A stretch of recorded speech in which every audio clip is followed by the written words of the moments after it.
hello, welcome back. I messed up the title again. It's okay. We're gonna have to figure something out. You keep messing up the intro. I'm sorry, I'm just mentally flustered from whatever I saw yesterday at Richmond. What could you be talking about? Thank God I wasn't there. What could you possibly be talking about? I was watching a comedy show. I was laughing. I was having a good time. Thank you for reminding me, Alex, because I was going to say my pet peeve with podcasting is when people start a show off after something very controversial happened and they say, we don't have much to talk about today. And then you basically did that. So thank you for reminding me. That's my pet peeve. They do it on Door Bumper Clear all the time. Oh, I'm just like, girl, just get to the point. Yeah. So we don't have a lot to talk about today. Obviously. Yeah. To be real with you, I thought the last 30 laps of this race were hilarious. I'm glad someone was having fun. I was laughing a lot. When the race finished, I immediately FaceTimed you. I'm just laughing. And you look mad as hell when you popped up on my phone. I was like, well, I'm at least having fun because this I'm going to thank God every day for the rest of my life that I did not go to that race in person. Yeah, because you could have. I would have had a heart attack. I would have thrown up. I would have jumped off the grandstand. I would have not. Oh, no. No, ma'am. I am so glad NASCAR had a break before this. Because imagine this happening the week after the Brickyard 400. Could you imagine? Like, yeah, I could. Yeah, actually, I could. Well, I feel like NASCAR needs they need to catch a break. You know, they've had so much controversy. It seems week after week. Like Pocono was the only race lately. It felt like that didn't have like big controversy. You know, just from the Nashville overtime, the Brickyard 400, Chicago in itself just kind of breeds controversy. Like it's just. This is not exactly what NASCAR needed, and we're going to get into that today. And it's just, I'm just sad. I'm sorry. I'm just sad. Is that wrong? No. Something about this just doesn't sit with me. And I love drama. I think the thing is when Austin sent it in on Wrecked Joey, I was like, oh yeah, this is the NASCAR I signed up for. As we'll get into this, it's when he then hooked Denny, or I'm like, oh, that might have been a little too much, Yeah. Well, I honestly think that if Austin Dillon didn't go and right hook Denny Hamlin, this would have been an all-timer finish, joining the other cool finishes we've had this season. But that is a bold take. But I don't disagree with you. Because Denny would have been side by side with Dillon. It would have been a pretty close finish. It would have been like, oh my gosh, Logano crashed. He did a bump in front, but it didn't work. Dillon got washed up high. It would have been really exciting. Mm-hmm. And what we got would have been NASCAR. Would have been very NASCAR. But what we got was also very NASCAR in the way that NASCAR overtime, you get the same winner with NASCAR overtime, but we just had to make a bad story out of it. We just had to take extra steps. Horrible extra steps. Again, you guys, would you rather have this controversy, or would you rather have the race just ended when Ricky Stenhouse and Ryan Preece, of course those two, just wrecked each other? What would you rather have? The race ends there, Austin Dillon wins, no controversy. It's like, whoa, that's a kind of crazy story. The main story is the tires. Or would you rather have this? For me, I'd rather have the first one, even if it was very funny. I think in terms of the sport's integrity, makes more sense to have the first one. But what do I know? I love how you bring that up because you're right. I mean, we would have had plenty to talk about if that race just ends with Austin Dillon winning. We have the tire strategy to stay off, to talk about. I would have been talking about how I'm surprised more teams didn't, use the red tires, blah, blah, blah, blah, blah. And if you think about, Nashville and the Brickyard and now this controversy here at Richmond, overtime is involved in all of these huge controversies. And it's just like, it's something to think about. It's something to think about. But there's also literally every other little facet of NASCAR racing that has kind of brought the current culture of it to where it is today was involved into why Austin Dillon did what he did. Playoffs, rough, reckless driving, not being policed, etc. Yeah. And I know a lot of people are pointing at the playoffs today, being like, this wouldn't happen without the playoffs, whatever. I still think overtime's the number one culprit. Like, yeah, you could have this happen in a long green flag run and the end, but Austin Dillon would have won this race without overtime. I know, but that's not the number one culprit. It is. With this situation, it still is. The playoffs, we've warmed up to the playoff format, Zach, right? Imagine if Dillon's just behind Joey on lap 400 without a caution, though. I feel like he's still going to do that. Well, yeah, you want to get a win. Like, so that's why I'm saying it's not the number one culprit. I think the playoff format's the number one culprit. Kind of. Again, personally, I don't think Dillon should even be qualified for the playoffs. Personally, I don't like this whole winning in thing either. But it's also like, I understand because he's going to be the team owner someday at RCR, it sounds like. And he's trying to get a win for his team. Like, I understand from his point of view. It's like, I really want to get my guys a win, right? I know the playoffs are a whole thing, but I feel like it's not even just that. It's just like a win means a lot. I think you would see Austin, maybe not as aggressively. Maybe he wouldn't take out Hamlin. I don't know. But I feel like the playoffs are not the number one culprit here. However, when you factor in when Dillon right hooked Denny Hamlin, that does open up a Pandora's box, can of worms, whatever you want to call it, for Phoenix. And that's always kind of been looming, right? It's just like, when is someone just going to deliberately wreck someone in the championship finale? That is the playoffs. Carson Hocevar was dancing with that line last year at Phoenix. Yeah, he was. He's just, and it's just like, he's too dumb to work someone on purpose. When is that going to happen?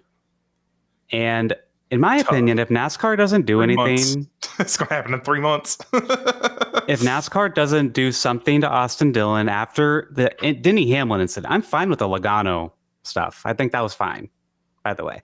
But the Hamlin part, if Dillon doesn't get some sort of penalty, I don't know if he should lose to win. I don't know. Something that just opens the door. Like, hey, you can do that in championship finale. Well, that's the thing. And that's kind of how I feel about this. I hope the drivers see this and they take advantage of it. And I hope the drivers show NASCAR what they are, I hope the drivers show NASCAR what they want, because this is what they want. You know, I hope the drivers show NASCAR exactly what they're going to get if this is what they want. Create a circus out of this if you have to, especially in these last 3 weeks before the playoffs where consequences are low. I hope. I don't know. I don't know what's going to happen, because really, you bring up Phoenix and there's also Martinsville. And, you know, Denny was talking on his podcast. Is everyone just going to go into Martinsville overtime and just running everyone over now? Because that's exactly what you have to do if it's going to be allowed. Kevin Harvick tried to crash Kyle Busch, right? In 2020. Yeah. It's not like we haven't seen attempts at it before either. And we've seen like stuff on the scale, like Newman door banging Larson, you know, at Phoenix to get into the Final Four. But I was so mad about that one. But nowadays that's just different. Like nothing. And that honestly, that's like nothing now. That's like nothing. Like that's really like nothing. It's just, that is the thing though. Going forward, if NASCAR doesn't do anything, then this is acceptable. And the drivers, I hope the drivers take advantage of it, because they need to show NASCAR that it's not just Austin Dillon being Austin Dillon, because Austin Dillon, not gonna lie, is smart for doing that. He's in the playoffs. He did exactly what he needed to do. He went into Richmond 32nd in points, and he's leaving at minimum 16th or worst this year. I saw a tweet last night that was saying, no, Austin Dillon didn't have to do this. Here's 4 drivers that raced clean on the final lap in overtime situations. And it was like a picture of Chris Buescher at Kansas, a picture of maybe Truex at Richmond. I'd have to get the tweet up. Ross Chastain at, was it Nashville? I don't even know. The point is that's kind of not making their point, because Chris Buescher is currently not in the playoffs because he didn't race like how Austin Dillon raced last night. Chris Buescher, apparently, now we know, could have right-hooked Kyle Larson and win Kansas, and now he's in the playoffs. Apparently, that's fine. Right? Mm-hmm. Would you agree? Apparently. Exactly. If NASCAR doesn't do anything here, yeah. So Chris Buescher now looks stupid. Not stupid, but Chris Buescher didn't do everything he could have done to get into the playoffs, apparently. And that's the thing, is like, do we want NASCAR to make judgment calls like that? No. Because I feel like you would get to a point where it's just, like, think of, this is a bad example probably, but like Daytona 2009 when Kyle Busch got spun, right hooked into the wall. Would NASCAR penalize whoever was behind him? Was it Tony Stewart who ended up winning that race? Would they penalize Tony Stewart for that? Like, to me, that is a super speedway incident, right? Mm-hmm. How do they balance that sort of thing? Do they go back to the S&T data? Is that how they make these calls? But I feel like you need to make these calls like during the race. That's the thing. Because a lot of local short tracks, and I've been to many growing up, they will send someone to the back of the field for causing an incident. If you're just involved in an incident, you go to the back. And there's been many times that I've seen that it's a controversial call, like in the crowd and everything. So it's a very dodgy thing, right? So as much as I want to say, yeah, a right hook, obviously we've seen with Chase Elliott and Bubba Wallace, they both got suspended for doing that. But this is for a win. Like, is there just a rule now, an unwritten rule that says if you do it on the last lap and it's for the win, it's fair game? Right. Like, I don't know. I understand your fear of judgment calls, especially NASCAR, who has shown that they're not very consistent at officiating or penalizing like certain infractions. Whether it's the Bubba Wallace thing after the checkered flag at Chicago, or just week to week stuff, like what is and what isn't a caution, like at the Brickyard 400 with Ryan Preece just sitting on the backstretch. But it's a sport. I mean, you have to officiate your sport. That's kind of a necessity. And this is one of those things that I think for racing to function, you almost do have to officiate it. That's why every other racing series in the world officiates it. NASCAR can always, and stock car racing in general, officiates it much looser still. Even the local levels that still, as you said, send people to the back, right?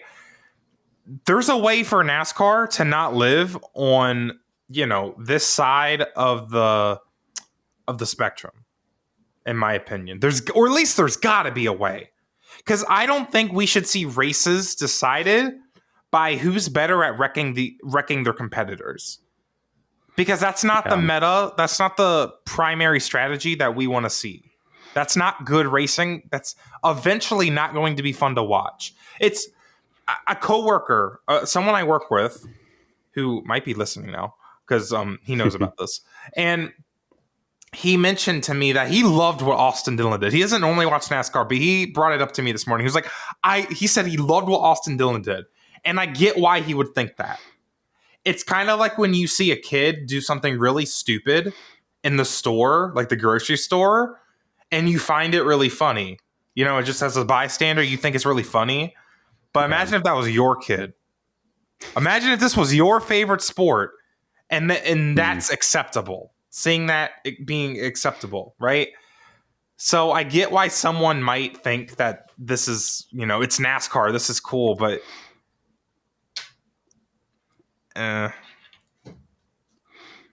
yeah. And that's another thing, is that things like this and fights are what gets NASCAR into the media at large. It'll get him on the ESPN Sports Center top 10, whatever. To be talked on the daily shows and all this stuff. When it's like something that looks exciting, but to the fan base, it's kind of embarrassing in a way. And I just, stuff like this is not going to gain fans. It's not like, oh, it's a cool highlight reel. Just like how when Chastain did the Hail Melon in Martinsville, that's just a cool highlight reel. It's not going to get people to watch. I'm not saying that's the same, but still, it's just like highlight reels are not going to get people to watch. I think I agree with you. I don't know how you get people to watch. I think there's a wide option of things, but it has nothing to do with racing. Like, yeah, like that would help, right? We're a racing series. Like, I feel like people watch sports when the sport has integrity. I don't know. When I'm watching the Olympics, and like, if I'm trying to like learn about a sport that I don't really follow, if there's some like really dumb stuff in it, it's gonna make me not want to watch it. I feel like I don't have a specific example though, so maybe that's not a good argument for me to make. Like, I don't know. Well, I understand Drive to Survive is a thing, and then you had F1, the championship in 21, final race. There's some drama, but look, there's a reason Formula One is the motorsports series that has blown up. It's probably as close as you can get to like no nonsense. I know there's a lot in F1. Don't get me wrong, but I think it's I see what you're saying. They've definitely circused it up with sprint races and all that, but like, at the end of the day, it's still very pure racing. Yep.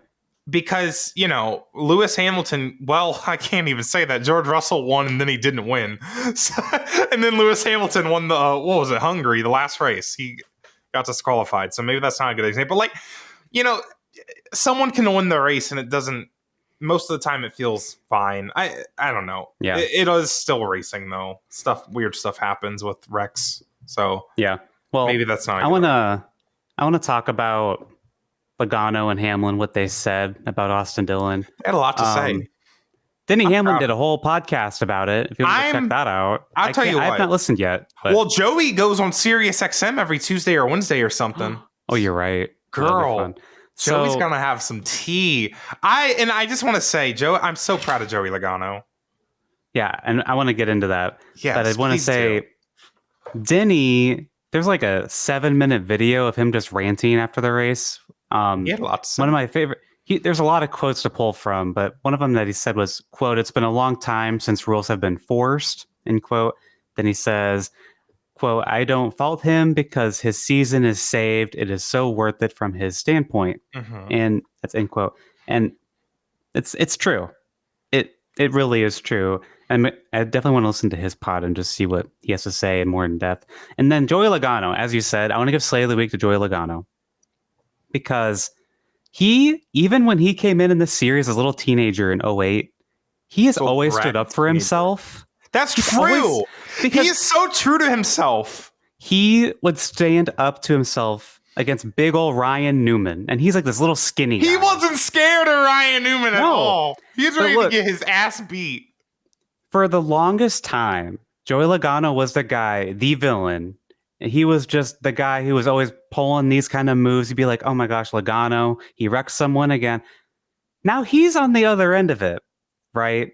And I don't think Logano's ever done anything like this, that what Austin Dillon did. Do you think so? He did. There was a video of him doing it, I think in like a K&N race.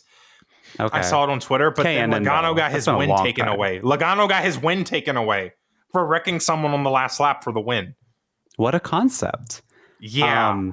But in the Cup Series, though, I don't think, he's never done, he's moved people out of the way. And yes, he kind of wrecked Kenseth at Kansas, but that was still kind of a racing deal. Like, it's not like he went in there meaning to wreck Kenseth. He just raced him really hard. Right. And I have a couple points on this, but Logano, he said about Austin Dillon, quote, "He's a piece of crap. He sucks. He sucked his whole career," end quote.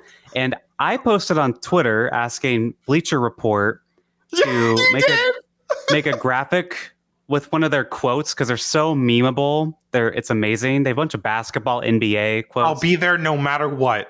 Yes, that exactly. They ended up making one. I don't know if that was my impact or what, but that was awesome. So thank you, Bleacher Report, because I'm going to use that so much. But before you go, Zach, I want to say, no, you're fine. Joey Logano, right? Like you mentioned, Matt Kenseth. Matt Kenseth got back to him, and I know Matt Kenseth got suspended for that. You go to Brad Keselowski on his little rampage tour when he was wrecking all these people, right? And people, so evil Brad Keselowski was. Oh my god! Do you remember when Texas 2014 was like the most egregious thing ever? Should be banned from the sport. Like, and look, I was mad that night because I was a Gordon fan, right? But it's just like now that is nothing. That's a non-story. Like it's just crazy. But I want to say, with going back to Austin Dillon, and I mentioned this earlier, if he only does what he did to Logano would get his ass back at some point. We all know it, and he'd be right to do that, right?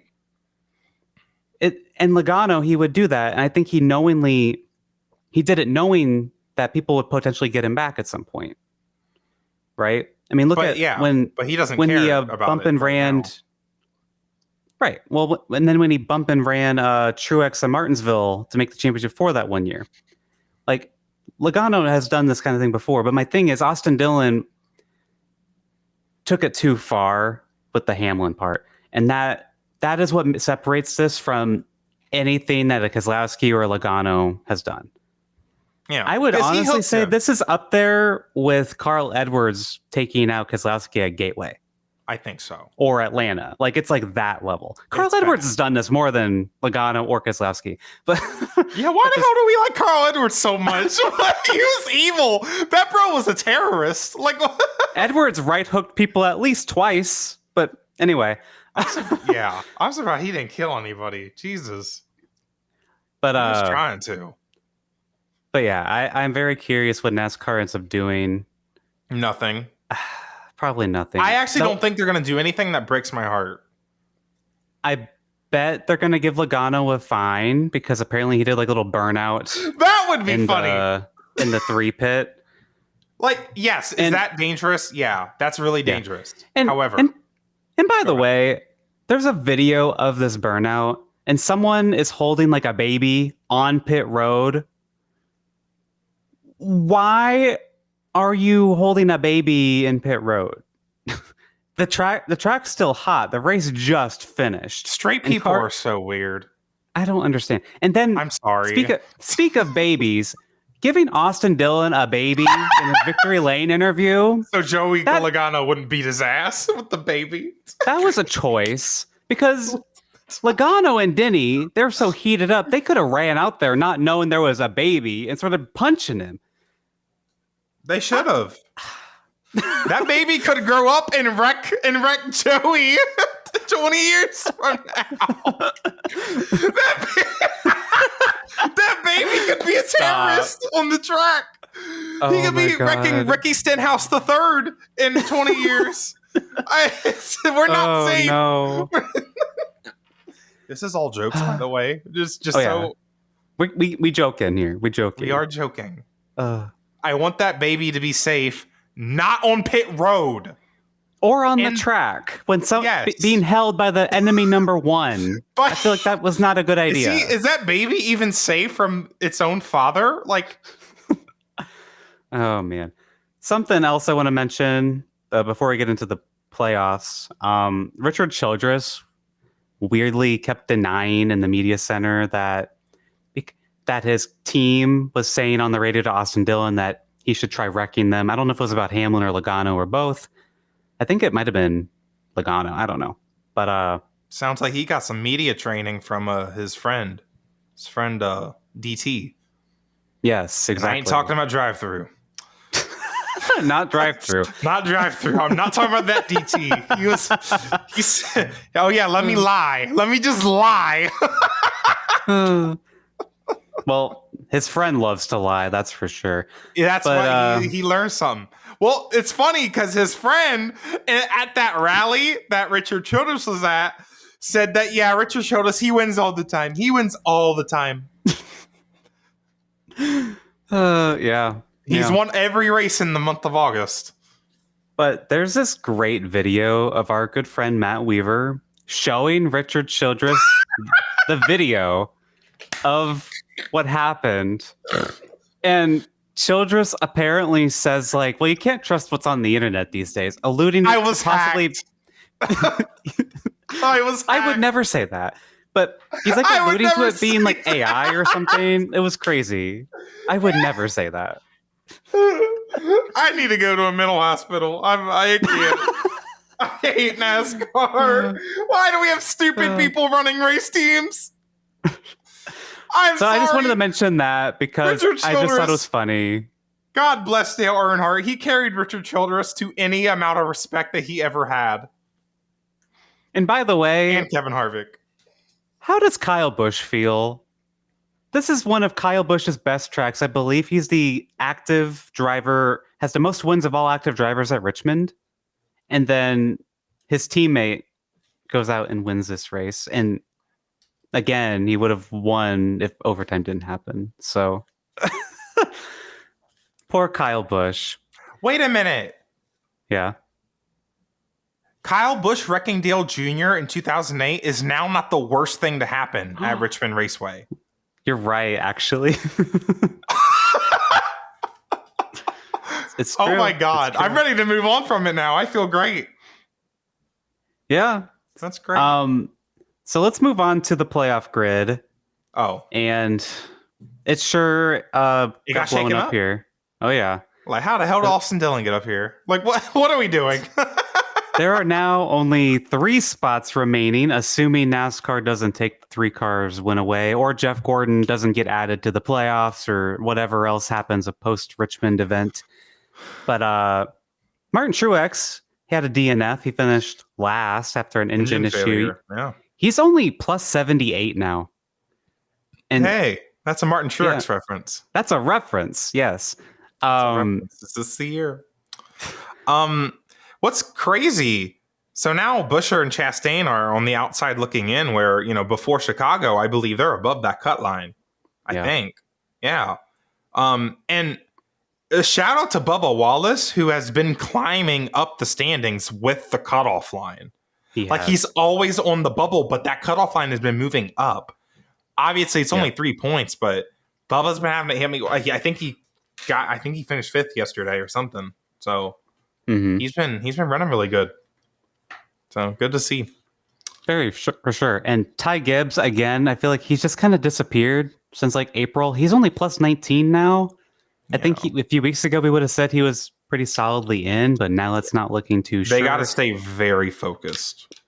And by the way, the 3 that are in are all Toyotas. Truex, Gibbs, Wallace. They've been having engine failures, yeah.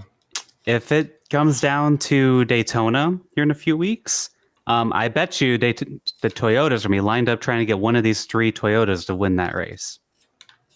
And getting them stage points as well. Oh, I'm very curious with Daytona because, you know, we saw at Talladega they were trying to play a very alternate strategy to fight the fuel saving, but they wrecked each other. So that will be something very interesting to watch in 2 weeks at Daytona. But, for sure.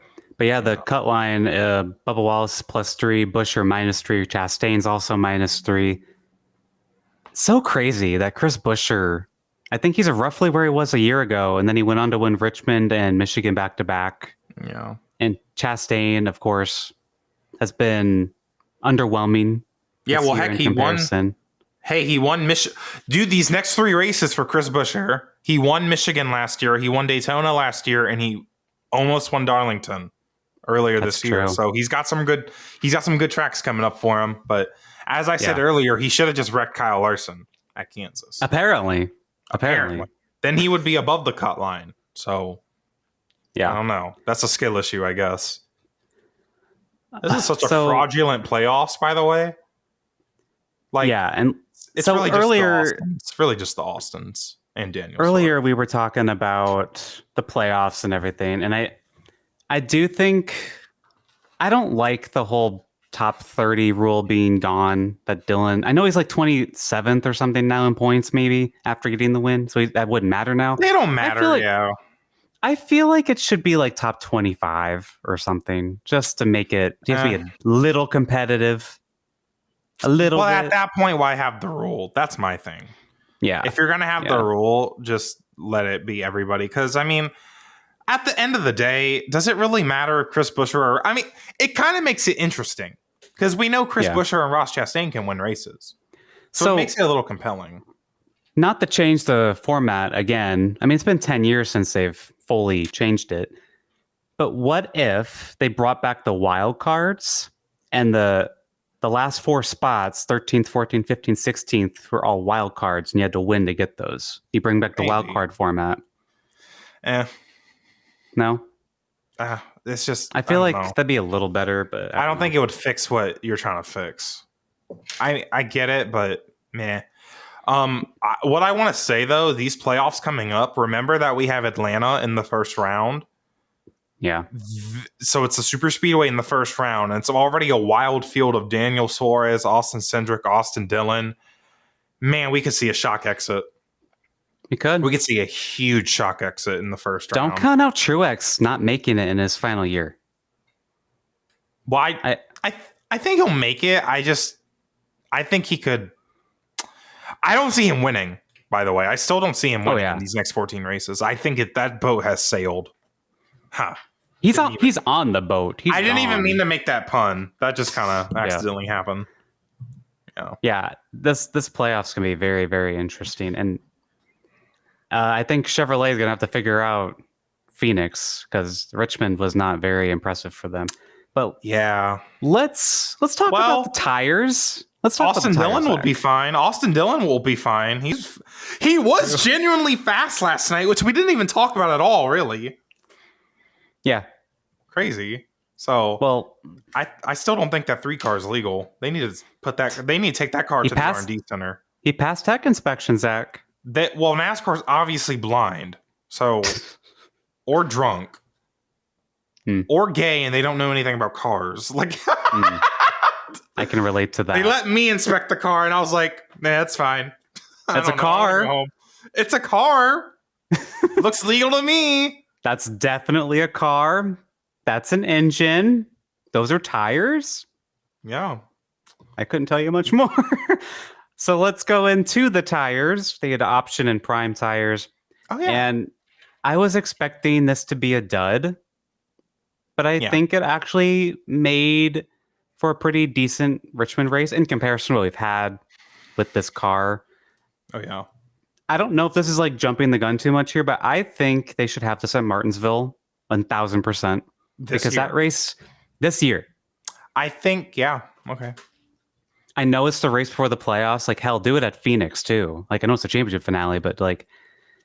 I'm a little uncomfortable with them trying it. Okay. You know what I mean? I am a little uncomfortable with them trying it at 2 very key races in the championship. The last 2. Yeah. Are there any other short tracks? Shorter track? I guess not. There will be next year, if you believe the reports. Right. I'm like, is there anywhere else they can test this? Because I don't know. Bristol. Because Bristol had the weird tire situation earlier this year. Because I don't know. To be fair, though, I'm not against having this kind of tire stuff at most tracks. Is it like road courses too? It should definitely be at road courses. Oh right? God, yeah. That's where this came. It came from road course racing. So let's do it at the Roval. Do it at the Roval. I think that'd be nice. So, because I think the thing is, and there were a lot of people yesterday talking about how, well, most of the teams just kind of did the same thing anyways. But in my opinion, I feel like that only made the race better than what it could have been. Because we had that interesting little story of Daniel Suarez taking the reds early and winning a stage. Right? And still finished like 6th, right? Because he did that last run. I don't know, because I think he didn't have reds for the overtime restart. I'll check where he finished, but I don't know where he finished, but before that whole debate on on this final green flag stop, do you take reds or yellows, right? And most teams smartly, because they knew Ricky Stenhouse was going to be a terrorist, saved their reds for a green white checkered, which is exactly the right call. I was sitting there thinking, though, I'm like, one of these teams especially the teams that already have wins, should really gamble and just put reds on. I'm so shocked that they didn't, honestly. Mm-hmm. So, yeah. So I thought this was a lot of fun to watch. This was definitely a lot better experiment than the first time they tried this in the All-Star race a couple years ago. Both All-Star races, actually, to be honest, because it didn't really... Yeah. It was stupid. Like, seeing it play out in a real race where there's, like, you have limited sets in a long race, like, that worked. Right? Yeah. That worked. Yeah. So, I hope we see it again this year because there are some dud races coming up. Again, I think Martinsville... I know it's the penultimate race of the year, but something needs to happen in Martinsville. Martinsville cannot be a bad race. That used to be one of the best on the calendar. So yeah, and honestly, it's nice to have some optimism about short tracks, at least, like potential optimism. Yeah, man, because I am kind of with you. I kind of would like to see it at Martinsville. It's just like there was a lot last night that was new. I mean, the field let Daniel Suarez go get a stage win because they didn't realize that would be possible. So it's just like, I don't know. I almost want to see them do this. This is almost like a next season thing for me, even though I'm in love with the idea. I would almost want to see them try it, maybe even at bigger tracks if it's safe, which it's fine. I think it's fine. Yeah. You know. God, imagine it at Darlington, the tire wear track. That would actually, maybe they should try it at, I don't know. I'm gay. I don't know if that's something that they want to avoid because it's more loads. I don't know. And then, anyway, sorry. I don't know why that was funny. I was hacked. You can't believe everything you hear on the internet. That was AI. That was AI. Sorry. So one more thing before we get into the tea is I want to mention this. Christopher Bell looks like he had the best car. I feel like we say that a lot, and then he doesn't win. They've been throwing away a lot of races lately. And I believe I saw that this was his third speeding penalty at Richmond, specifically. And the thing with Bell is that if he could start putting these races together and actually getting wins, same with Tyler Reddick, who finished second again, by the way. Bell and Reddick really could be like, they're the championship favorite, but like they just aren't finishing out races. I feel like Reddick isn't even throwing races away. Like Reddick's more just, he doesn't have that clutch. He hasn't been able to clutch up yet. Well, like the opportunity's been in front of him, but he hasn't been able to clutch up yet. I guess you could argue he threw Chicago away, but you know, Bell will literally have the advantage the entire race and throws it away. Like that's kind of getting ridiculous, you know? So that's definitely something they have to clean up. However, it's different because I feel like they used to do this last year, but they would do it while they were in the top 10. Now they're doing it from the lead. Yeah. It's an improvement. Yeah. I mean, true. It is. So let's go into the tea and speak of integrity and all that. NASCAR is reportedly going to move Talladega Superspeedway into the round of 8 in the NASCAR playoffs in 2025. I hate this a lot because if you want to be taken seriously, you can't have a super speedway in the round of 8. They don't want to be taken seriously. Obviously, they don't. So, where have you been the past 38 minutes, Alex? I know. Are you new here? No, I'm sorry. Keep going. But think about it. If people are mad about this, we're not even in the playoffs. Something stupid is going to happen on a super speedway, and someone is going to make it into the championship 4. I think where it is right now, in the round of 12, is honestly perfect. I think the round of 8 itself is the best round in the playoffs, with Vegas, Miami, and Martinsville. Of course, the rumor is Homestead is leaving the playoffs entirely. I feel like that's the best round because it's just like it's these tracks where you need to be really good and you have to have the skill to pull off. Because, I mean, Vegas and Homestead are really challenging tracks for mile and a half. Homestead's a whole animal on its own with the high side and everything. But then Martinsville is Martinsville. Putting Talladega in there just feels like we want more drama and excitement. And it's like you have too much drama right now. I feel like this is a bad time to put Talladega in the round of 8. Like, when Michael McDowell was running pretty solidly at a point, he could make it to the round of 8 hypothetically. Not this year, obviously. He's not making it. But think about it. He could get out of the round of 16 on points, win the Roval, Chase Briscoe made get it to into the round there of 8 that 1 year. So yeah, you're right. If Chase Briscoe could have won Talladega, boom, championship 4. I see. I mean, I get the argument that y'all are making. Because yes. Should Talladega decide a championship 4 berth? No. But it's the playoffs, dude. I made the comparison. It's like complaining that Baby Park is too chaotic in Mario Kart. Like, y'all know what game you're playing? You're not here. We're obviously not here to see the best drivers of all season battle for the championship. I know that's a bold take, but we're obviously not here for that. Kevin Harvick in 2020 is the best example. We're not here to watch the best drivers compete for the championship. I mean, that's a little facetious. That's a little stupid for me to say, because in general, we still see like 4 of the best drivers, but I don't know. I'm on both sides of it. Like, Alex, I completely agree with you. I really do. It's just part of me thinks that that's not the biggest problem. I think the playoffs in general are kind of like the problem, I guess, if that makes... I don't know. Like... Are you becoming a playoff hater again? No. I think, again, it's just if... Like, what does it say about the playoffs if one track can make the playoffs BS? That's a fair point. That's what I'm trying to say. I think that because it's still like... Because in my opinion, if the playoffs don't work...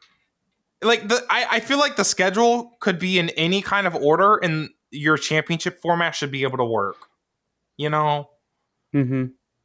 I guess in NASCAR it is different because you never want to end the season at Daytona or Talladega. I get Well, we're getting closer to that. We're getting closer and closer. We are.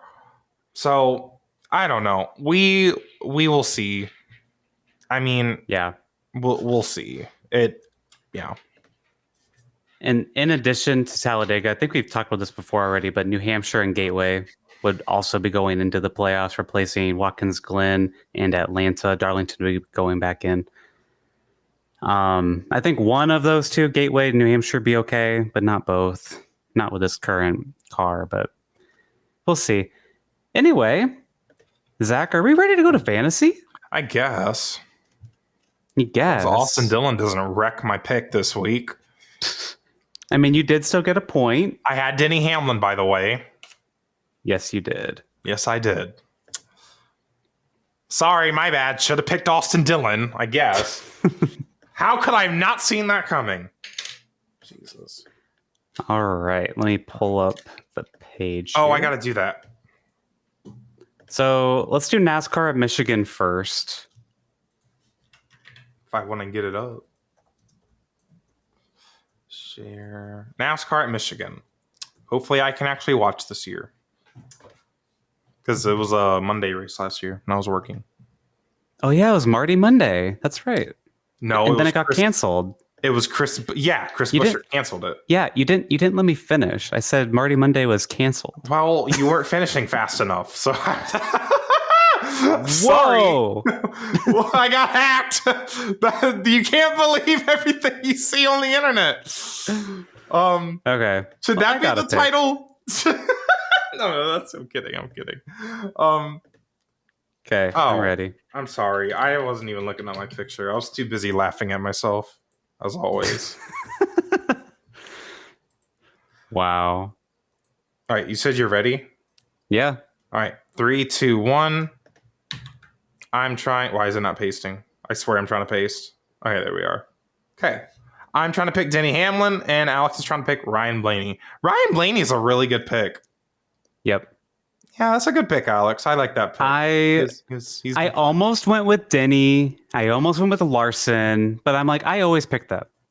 Yes, you do. So I'm like, I feel like I need to do something different because they don't win when I pick them. I feel like maybe they probably have a couple times, but They've only won 7 of the races this year. It's not that much. Yeah. Like, I mean, it is, but it's, 7 out of 23? 7 out of 23. Yeah. That's not that much. So I feel like Blaney has won Michigan before. I feel like he could totally get another one. It wouldn't surprise me He's at all. fast at Pocono, a fast intermediate track. I mean, yeah. They play their cards right. I could see that happening. I think he was 3rd on my list. So good pick. Yeah. Next up, we have IndyCar at Gateway. How many points am I leading by? It is. Let me back up to that. 11-7.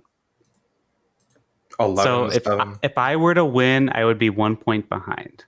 Right, because we were tied going into Iowa, and then I had 4 points. Mind you, I'm so proud of you because I think a year ago you were mathematically out already. Yeah. Or very, very close or something. So now I have the advantage. All right, let me make sure I copied the picture. Okay, I am ready. All right, 3, 2, 1. I'm trying to pick Joseph Newgarden. Okay, we both went with Joseph. I'm kind of. I wasn't sure if you were going to pick Joseph because I wasn't very convincing. I hesitated. I hesitated as well. But it's an oval. It's Gateway, but we'll see. We'll see. You're going, right? I am going. Yeah. Oh, okay. You see, so if you're going to Gateway, say hi. All right. Ready? Yes. All right. 3, 2, 1. I'm trying to pick Pato Award. Sorry, he's so small. He's so small. He's so tiny. And you're trying to pick Scott McLaughlin. Yes. He's so tiny. That's so cute. I love it. Oh. Scott's pretty good there. I mean, they're both really good there. Yeah. I bet you if Joseph is just like out to lunch, it's his day off again, it's going to be between McLaughlin and Pato. If you would have picked McLaughlin, I would have went with Pato. Right. And you probably would have went Pato as well. I would have went with McLaughlin next, so yes. So who would your 4th pick have been? I had Palou, but I didn't really think about it that much, to be honest with you. I think I would have gone with David Malukas. No, the hell you wouldn't have. You're stupid if you would have went with David Malukas. This is the only track David Malukas has shown that he has what Twitter says he has. If Austin Dillon can win a race, David Malukas can win a race. David Malukas probably could have won Gateway 2 years ago, 3 years ago. Joseph would have broke his ankles. There's no way he would have gotten past him. Joseph would have broke the hell out of his ankles. Prime Joseph Newgarden? No. Absolutely. In all seriousness. Nothing serious about David Malukas. Let's stop right there. Let's stop right there. That is true. But don't count him out. I do think he would be a really good underdog pick. I'll be counting him out on Sunday. I don't know what the odds are, but I put some money down on him. For real. Live on NBC, I will be counting him out. Live on NBC. Follow me on Twitter or X at Jimmy Zack Racing to see me counting David Malukas out. He has not finished. Malukas hasn't finished worse than 3rd at Gateway, I'm pretty sure, or something like that. He's probably only raced there like twice. Yeah, true. I don't think that's. True. I think you just made that up. You've been hanging out with Richard Childress. You just made that up. I swear to you, that is a thing. Let's see where he finished last year. Oh, he finished 3rd last year. All right, let me stop. Let me stop. All right. Because I'm pretty sure he finished 3rd last year, and then the year before was the year that he was tracking down Joseph and Scott. Listen. So I think he has only raced there twice. Listen. But still. He's got a good track record. Yes. I don't know. It's going to be hard to pass. That is true. It is very true. My little boy's going to get frustrated. If you're talking about me, I probably will be. No. Because I'm going to be there. David Malukas after that race gonna be like, he's gonna post a selfie where he's just making a duck sad lips, face. a duck lip sad face. Like, man, it was so hard to pass. Ugh. P3, and then it's like a colon slash. I hate it for my guys. Good fast car today. We should have David Malukas on the Gay Racing Podcast. Low key, I wonder, he'd probably do it. If we just have to get in connection. What does that mean? No, stop. The odds just went down of that happening because you said that. Anyway. I'm joking. Don't cancel me. I'm just kidding. You guys know I was kidding, right? Just kidding. I can't make the joke for the third time. That wouldn't be funny. Okay. So, Zach, oh my gosh, less than an hour, 50 minutes. Who are we? What? Okay. We're depressed. So we went 2 weeks without racing, and then we came back, and we saw whatever monster. I'm still not happy. I'm upset. I'm so upset. I need to go to therapy. Well, let's cheer you up with some kind comments, because in case you guys didn't see it, over the last week of the off weeks, we did a little bonus video with our friend Jackson Lambros of Outlet Media, and we talked about IndyCar. Is IndyCar in trouble? Everyone's asking this. Everyone is saying this. Many people are saying IndyCar is in trouble. So we had a really fun conversation about it. He kind of countered our thoughts on it. It was really fun. He was really fun. Go check that out. I like him. Yeah. But we got some nice comments on that video, Zach. And I wanted to start with these comments from SN-NH6PQ on YouTube. Bro, we had an Android comment. We had a bot. We had a bot comment on our YouTube. I don't think they were a bot because they gave the valid opinion on the video, but they said, I'm not gay, but you guys are great. Yeah, robots Thank you. Not gay. Robots aren't gay. They also went on to say that they think Joseph's having a good year because he won the Indy 500. So, I mean, I can't argue with that. How do you argue with that? I know, right? That's a smart robot. That's a smart robot. Tell you what. And you know what? We have another fun comment here because is that another robot? This one's from AM-TU1RC. Y'all have fun usernames, unless we're just thanking bots right now. Is this on the last episode? Let me check it. You know what? Yeah, go check. I don't know what's going on. That doesn't. Do they show up like this for you? We have time in the episode. I don't care. Go look. I'm looking. No, I see it like that. Okay. Maybe they created alts, so they just made a random username because, like, we're gay. Well, no, that guy said he's not gay, or they're not gay. Anyway, we're teasing, by the way. If these are your heartfelt username choices, we're just teasing. No, well, I think it's an auto-assigned username from YouTube. Because it's their @ Like, it's their channel @ So I think it's just an auto-assigned thing from YouTube. So AM-TU1RC, they said, I'm glad I found this podcast. You have a new fan. Keep it up. Thank you. I'm assuming the 2 letters are like their initials. Oh. That's what it looks like. Their display name is just the AM and then the SN. We are getting into the lore of these two lore of you people. I want to find more out. If you are these people, can you confirm that those are your initials? Can you confirm that for us? Anyway, thanks for those kind comments. You can also leave a 5-star review on Apple, and we'll read those. 5-star review on Spotify. Like and subscribe on YouTube. We just hit 300 subscribers on YouTube. Woo! Very cool. Thanks, viewers like SN and AM. Yeah, exactly. We're also on TikTok at Gay Racing Pod, on all socials at Gay Racing Pod. You can support us on Patreon, patreon.com/Gay Racing Pod. We know our Patreon subscribers are hungry. I'm sorry. It's my fault. It is Zach's fault. I'm sorry. He was going to do something on the break. I literally had a video ready for you, and then I deleted it. See, to be honest, I need to remake it now, though, because it was about drivers. It was about my opinions on drivers, and I think I had Austin Dillon ranked way too high. So I got to remake it anyways. High? Really? Not too high, but like too high for where he should be. Okay. You know what I mean? Okay. Yeah. Okay. Don't talk to me And like then that. GRP217, you can use that code at Home Field Apparel for 15% off your first purchase. Thank you to those who have used that code, by the way. We really appreciate that. Again, that's GRP217 at Home Field Apparel. 15% off your first purchase over there. And again, our socials at Gay Racing Pod, at New Gaiden. And if you want, Zach is at Dreamy Zach Racing.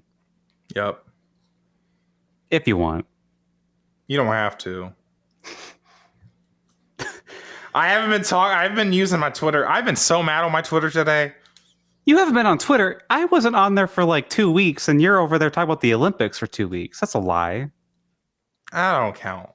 I mean, it does, count. but like, I'm not talking about racing. Well, technically, I am talking about racing. Yeah, talking about track and the field. Olympics were so good. Lee Diffie's on the call. That's racing. Right. Lee Diffie can call my funeral, and that's a race. Like, I mean, Jesus, what a good. The Olympics were good. I hope people watched it. I don't know. I don't have anything to say. I'm ready to get off because I gotta decompress. So we will see y'all next week. Talk about Michigan and Gateway. Hopefully some 2 normal races, no controversy at all. No cars. I hope no one flips in IndyCar, number 1. Oh my God. Yeah. I'll take that. No flips, please. And some passes. So some passes, no flips. We'll see you guys then. Take care. Stay safe. Be safe. I already said that. Bye-bye. I meant to say be kind to each other because we need more kindness in the world. I said be safe. So again. True. So true. Yeah, take those words to heart, Zach.